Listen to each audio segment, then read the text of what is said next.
Let's get right into it. This is a wild story about a single scientist, a guy whose inventions were supposed to make all of our lives easier, but instead, they ended up unleashing these catastrophic events on a global scale. And for decades, almost nobody even knew he was the one behind it all. I mean, the scale of the damage here is just staggering. We're talking millions upon millions of deaths, a measurable drop in intelligence across whole populations, and yeah, you've read that right, not one, but two completely separate global environmental disasters. It's a legacy of harm that is just unlike anything else. So, you've got to be asking, how is that even possible? How does one person do all that?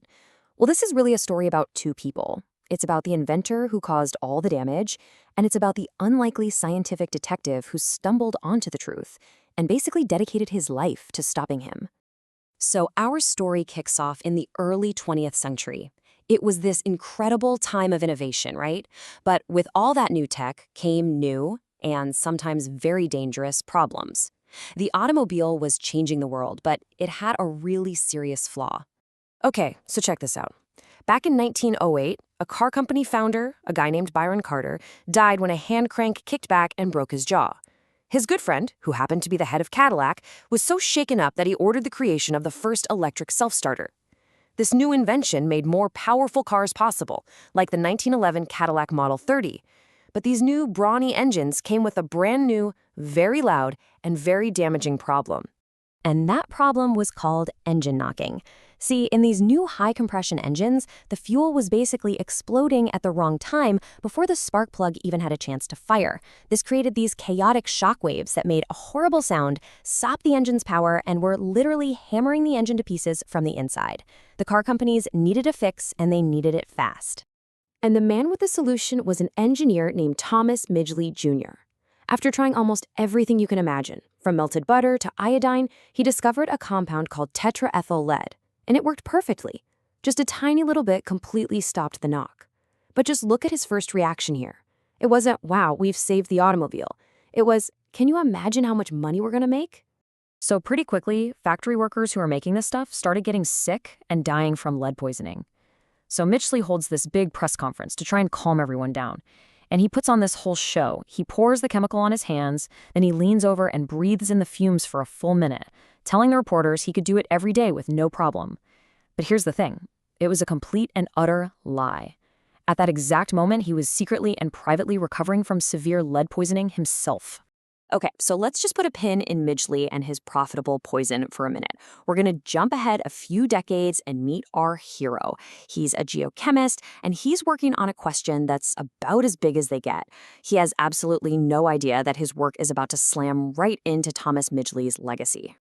This is Clair Patterson. His big post-Manhattan Project gig was his PhD project, figure out the true age of the Earth.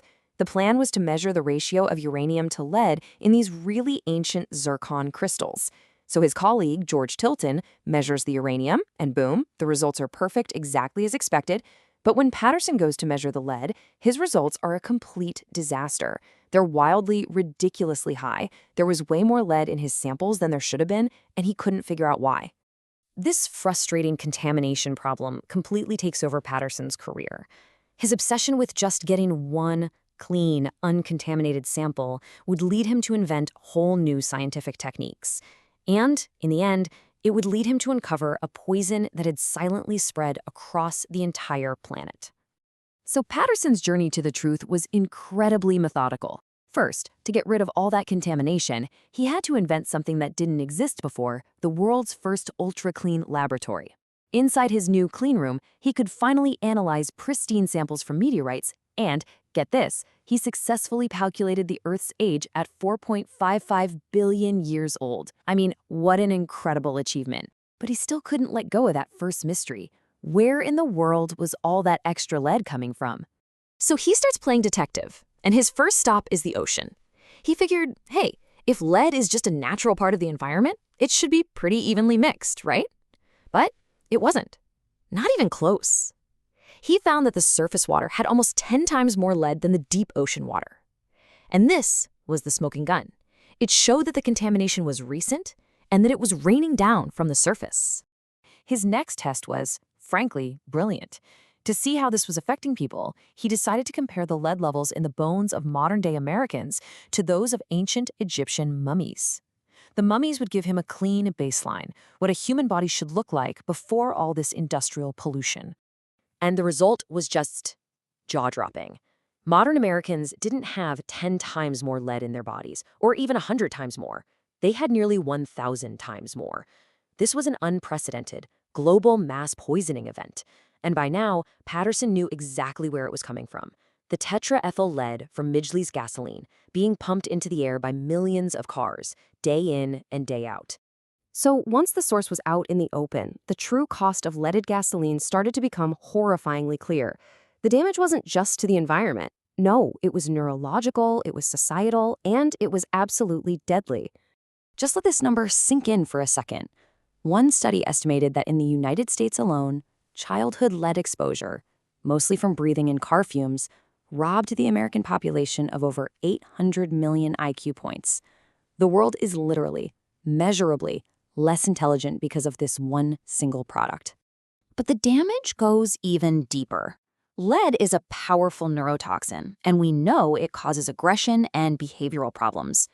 Well, when you graph childhood lead exposure rates against violent crime rates 20 years later, the curves are nearly identical.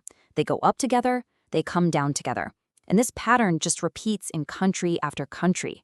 It's not the only cause for sure, but it seems very likely that it was a major driver of the 20th century crime wave. And then, of course, there's the death toll. One of lead's other nasty tricks is that it hardens your arteries. A major 2018 study attributed 250,000 deaths from heart disease per year in the U.S. directly to lead exposure. You add that up over a century, and we're talking about tens of millions of deaths in the U.S. alone. You know, the most tragic part of all of this? This wasn't some big secret.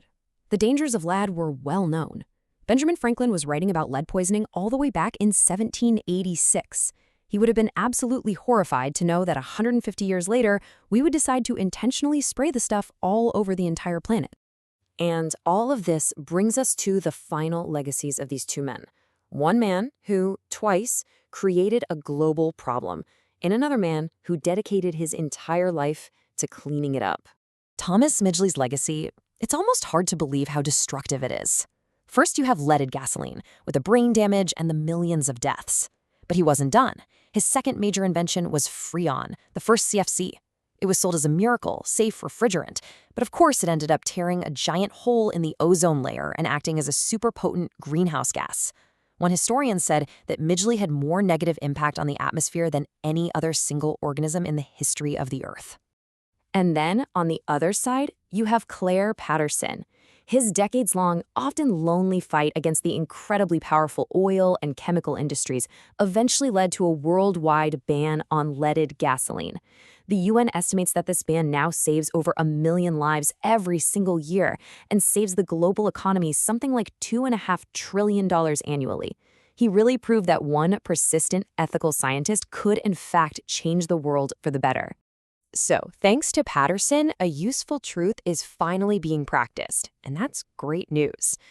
But his whole story leaves us with a pretty critical question for our own time, doesn't it? We face our own complex challenges where the consequences are known. The real question is, how long are we going to wait before we act on the truths that we already know?